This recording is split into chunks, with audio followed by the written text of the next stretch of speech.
Hi there. In this video we will be reconverting some old Christmas lights in this situation to run on power banks.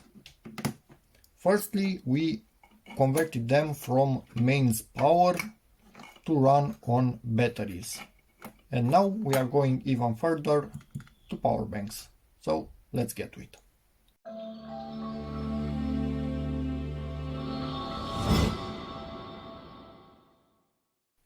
The original conversion from mains to this will be linked in the description. I'm not going over that again.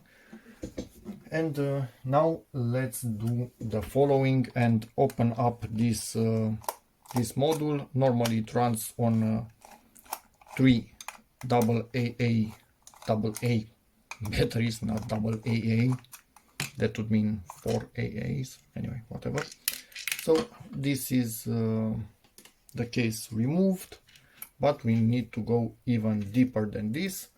I could simply use batteries, but I have power banks around the house that I don't basically use for anything. So it doesn't make sense to me to keep buying batteries and consuming them when I could just use these things.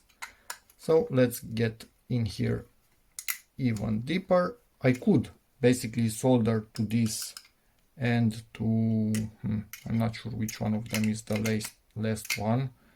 So yeah, better let's look at the electronics. So these are 4.5 volt nominal ones, but if you're thinking 4.5 volt batteries, Jesus, 1.5 volt batteries, 3 of them 4.5, are actually 1.65 volt when they are brand new. So if you sum 3 of those up, you are really close to 5 volts. So yeah, this will run on 5 volts without hesitation. A bit of gunk in here, a little bit of glue. But now, yeah, we have the little switch and the electronics running the whole show. Where do I need to come in with a little bit of power? So here it's the negative and the positive goes deep in there, and it's this one. But what I want to do is have, from various things over the years, I've gathered this. Basically they were USB to who knows what adapters from various things, different sizes. I don't care, I'm cutting them off. First one is, this one doesn't even have whatever was at the end of it. Yes, they are really flimsy wires, but I don't care for this particular purpose, they are enough. At the moment, what I kind of want to do is see how much of the wire I want to keep, probably about this much. And I will drill a tiny hole in this case, through which I will go with this, and it will simply connect to negative and positive. And when I plug this in, voila, we have power. Yes, I could go even further and fully remove this whole thing and just take that little board and put it into something, it will be much smaller than this, directly maybe with a USB, so I can plug that small thing in here. But no, like this I have flexibility, so either I plug it in there or I let this just hang in there and put 3 batteries in and it's working. So yeah, I prefer just to keep the flexibility as much as possible. So let me simply just snip this wire. I hope I'm not going to regret later for cutting it too short or something. You know what? I'm going to let it a bit longer. Yay, at least now I'm happy I cut some of it. Done. Let me strip the wires for this thing. How can I get it out from here? Well, basically I can't really get it out from here. This is annoying. You know what I will do? The negative I can solder right here without any hesitation, because it's free metal. For the red one, I'm just going to clean it right on top of it.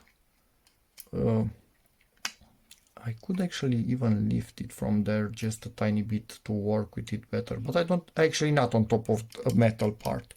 I will clean it right here where it's not close to anything, solder to it, and then fill with hot glue, and I'm done.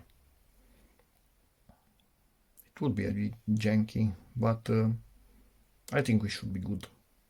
Maybe I will just clean it right there next to the PCB, because this does not allow me to get it out of here. I could potentially unsolder these wires, but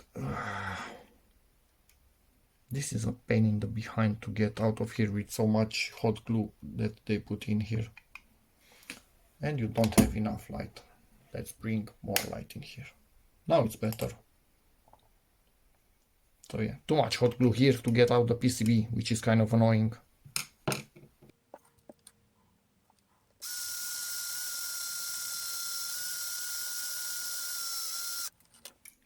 Next step, after drilling the hole, insert the cable. I did not drill the hole too big. It's kind of on the smaller side actually. As you can see, the cable is barely passing through, but I want it to be quite snug in here instead of being able to pull on the internals. I much rather replace this cable after a few years in case it's a little bit too strained than having to deal with damaged internals in this. I can replace the cable, I cannot really replace the control PCB for this set of LEDs. I don't have another one, so I would be in a position when I would need to replace this whole thing. And that's about it. Now it reaches red and obviously black because it's closer. So in theory I'm all good at the moment. Now I'm going to spread these two wires apart. It's the easy variant where each wire is on its own, and normally one of them has a line on it. That should be negative, but China, you never know. Now just clean the end of the cable. This knife barely has an edge anymore for so much use, and that's perfect for me because I don't want to damage the wires inside. I just want to damage the insulation a tiny bit to have a bit of wire sticking there, to which I will actually solder. So I'm going to do that on all of the wires required in this thing. Plugged into a power bank. Let's go to DC, and I'm going to test with the PicTech. So which wire was the one with the line? This is the one with the line. So let me see if that is correct. Jump started this thing. Oh, negative. Did the Chinese get it wrong? And yes, it's giving me only 3 volts because it's sensing it has no load, and it decides to cut out a little bit of the voltage. But it's negative, so it's reversed. Great. Next step, I'm just going to clean the red wire a tiny bit so I have something to solder onto. Ooh, quite strong insulation on it. I wasn't expecting that. I was hoping for a really flimsy insulation that I could cut quite quickly. Well, that's not what I got.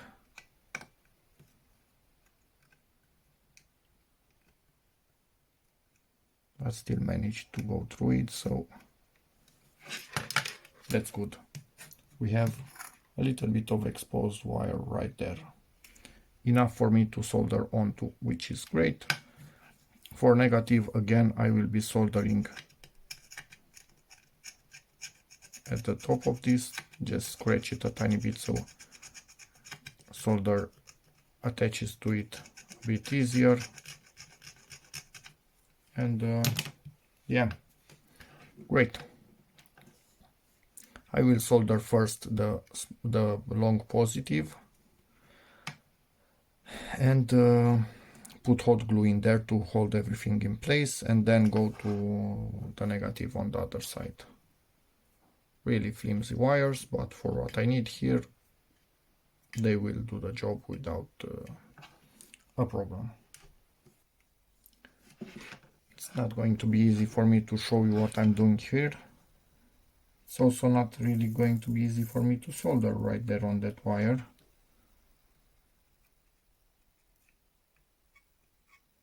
I don't have basically enough room to reach with this, with the soldering iron, and also camera, are you focusing?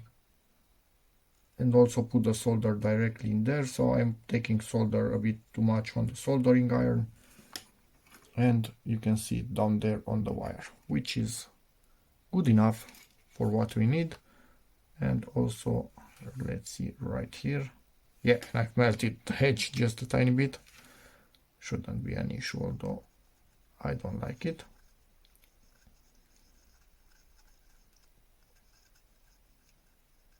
Okay, and we have this. It didn't even melt the underside, so we have the original wire on the other side and it's still there. I will attempt to move this because sometimes you get just a bit of a surface connection that breaks easily. Not the case, it's a good connection. So at this point, let me also solder these wires.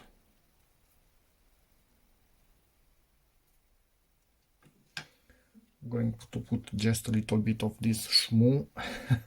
I'm not sure exactly what it is. My father has it for 30-40 years and he gave me a bit of it and just dropped a bit in here in the unit. It kind of makes sure solders attaches really well to the wires themselves. Could be something similar to modern day flux, but just in a solid form. I have no idea, but it does the trick, so I'm not commenting at all. So the one with a line, which is actually positive, again, thanks China, let's not forget that. And I need to get it in there and solder it to the red wire. This is gonna be fun. Oh man, this is really going to be fun, isn't it? Yep. I'm going to have a ball with this one.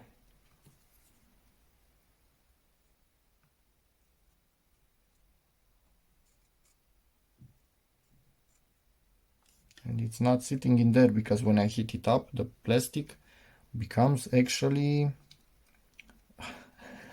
somewhat malleable, although it was not to begin with at all.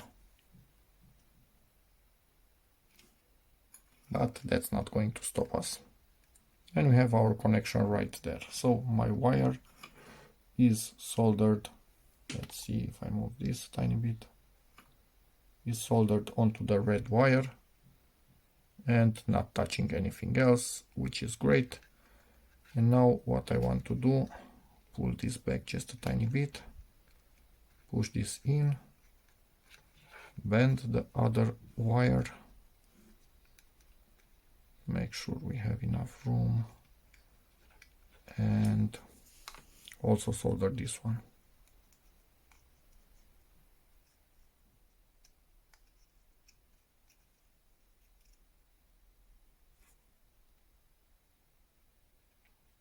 And at this particular point, we can test this and see if it's working.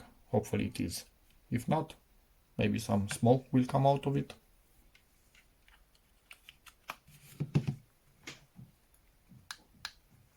And they are working. Perfect. But yeah, I do have a bit of light in here, so it's hard for you to see them working. But they are working exactly as they would with batteries, which is what we want at this point in time. And now I can also check the voltage. Now it should be 5 volts. Where's my multimeter? Let me power it on, and I can check negative, and this one 5 volts, exactly 5 volts, spot on.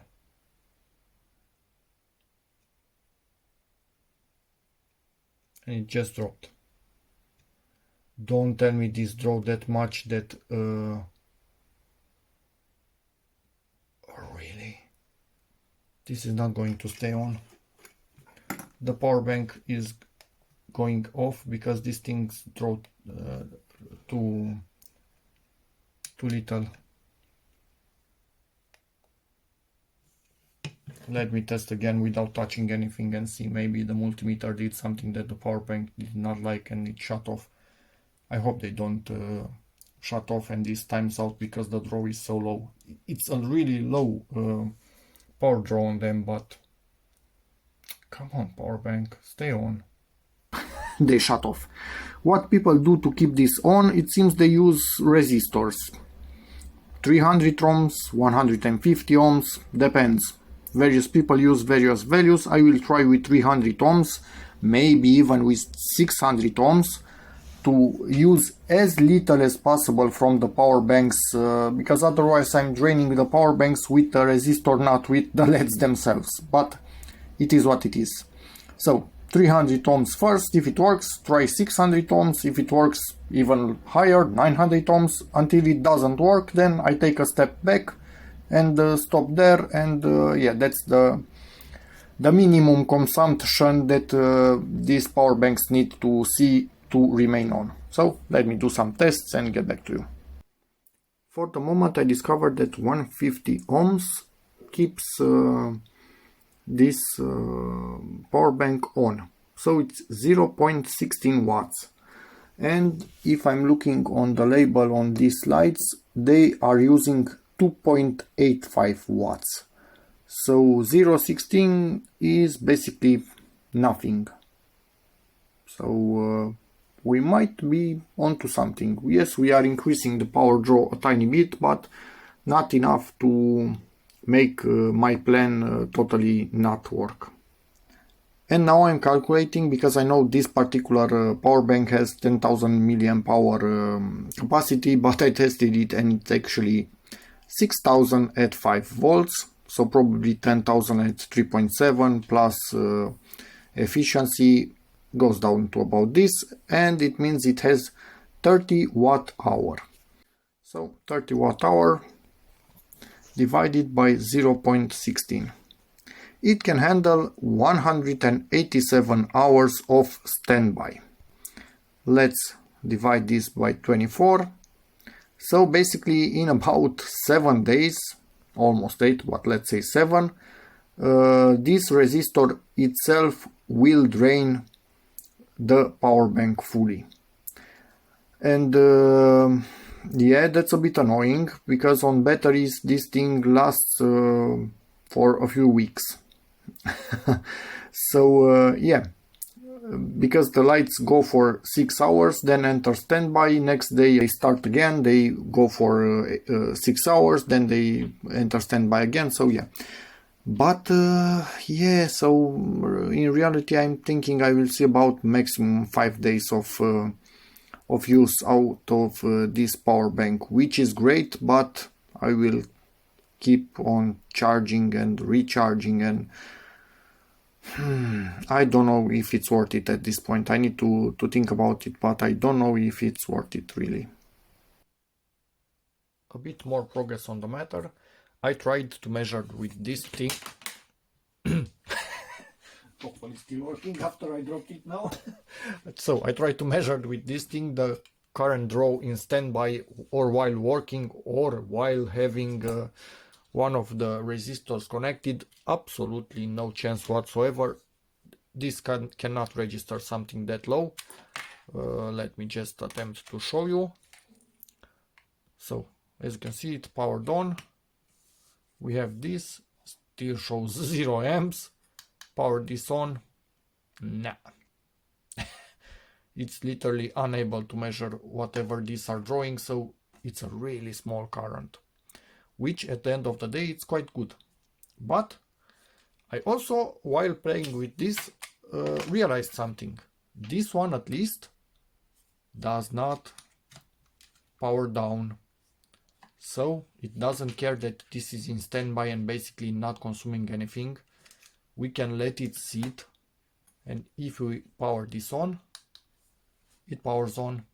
So this does not have the auto shut off feature, which is awesome. Not ideal normally because it will slowly drain itself in time, but awesome because we can use it here. Now this one is just discharged. This one is charging just for us to be able to test if this have the auto shut off feature or not. But up until now, this one is the only one that has it. So this I cannot use for my purpose. I'm not going to put a resistor in here because it will just drain too quickly for my needs. And I think I'm going to use small ones like this. I can buy these things quite cheaply. This I got for free. Hopefully this also work without the auto power off, and newer ones, as I read online, don't have the auto power off feature anymore, which is awesome. So at this point, this one is quite good, and what I need to do, some hot glue here, some hot glue where we glued the other wire to keep everything in place, some hot glue right there so this cannot pull out by itself.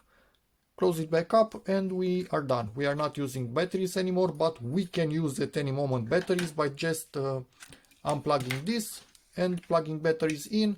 Yes, a voltage will reach the negative and positive pins in here, but it's protected by the plug itself. So yeah, but what I do need to keep in mind, never plug this and batteries at the same time. But I'm the only one handling these things, so not possible. I can even put a sticker in here, don't plug the USB at the same time as batteries are in. But I don't think it's needed. Again, I'm the only one handling these little thingies. Yay! Crisis avoided.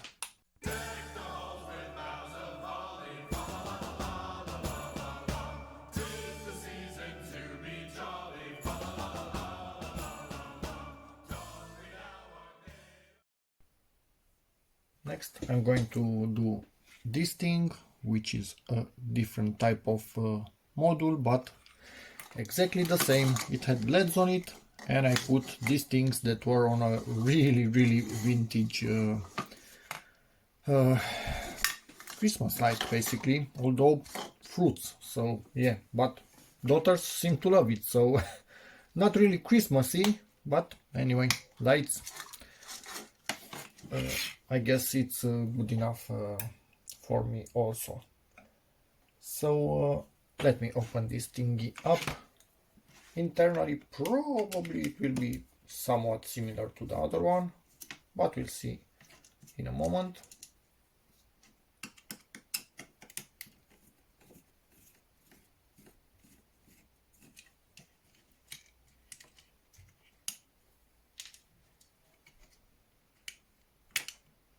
Okay, not coming out.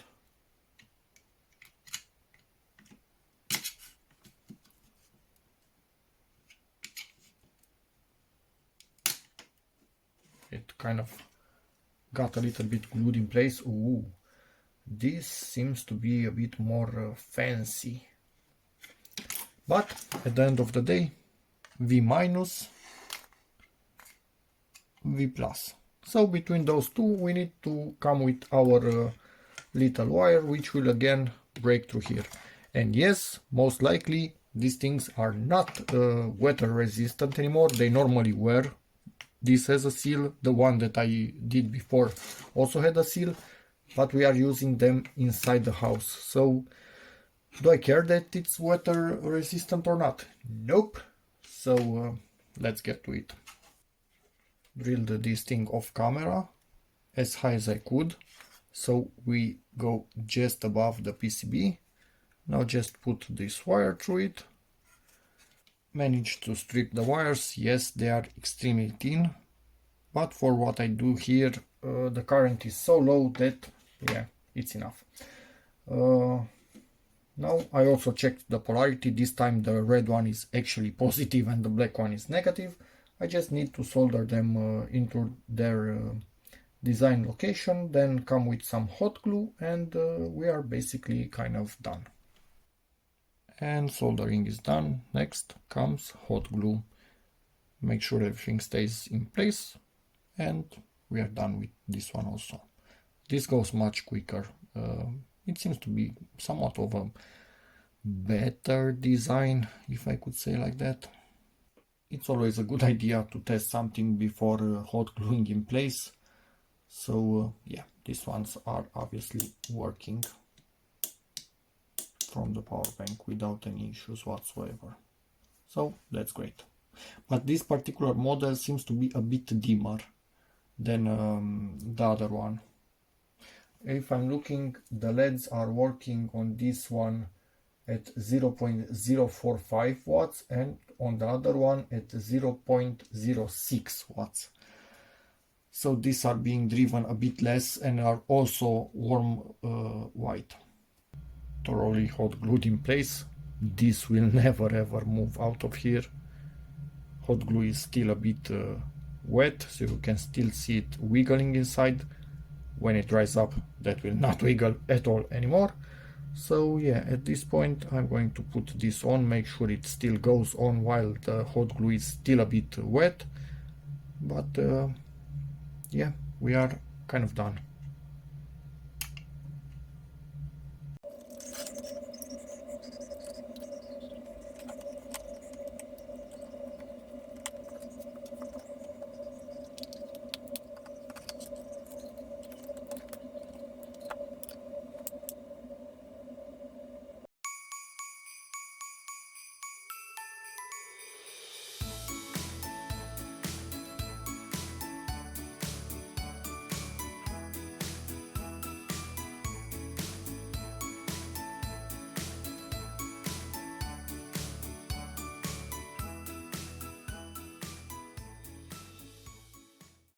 And it cut off. So all of these more evolved ones have a cutoff for low power devices. This one directly went to sleep.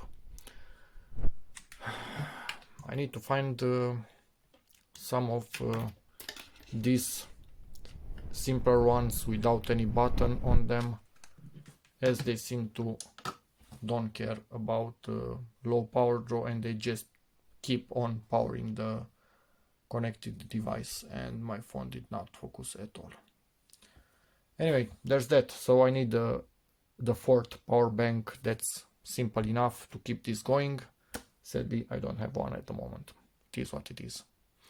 But yeah, overall, that's about it for this video. If you want to do the simple variant that I did here without adding resistors, that would keep a power bank on but would also increase the power consumption and deplete that power bank quicker, somewhat defeating the purpose, but at least I'm not consuming and going through batteries. But yeah, you need simple ones, no buttons, don't know how to shut off by themselves, and just give power to your thing, although it draws almost nothing. Yeah, again, hope this video helps you, in which case please give it a like, check out my other videos, and as always, see you in the next one.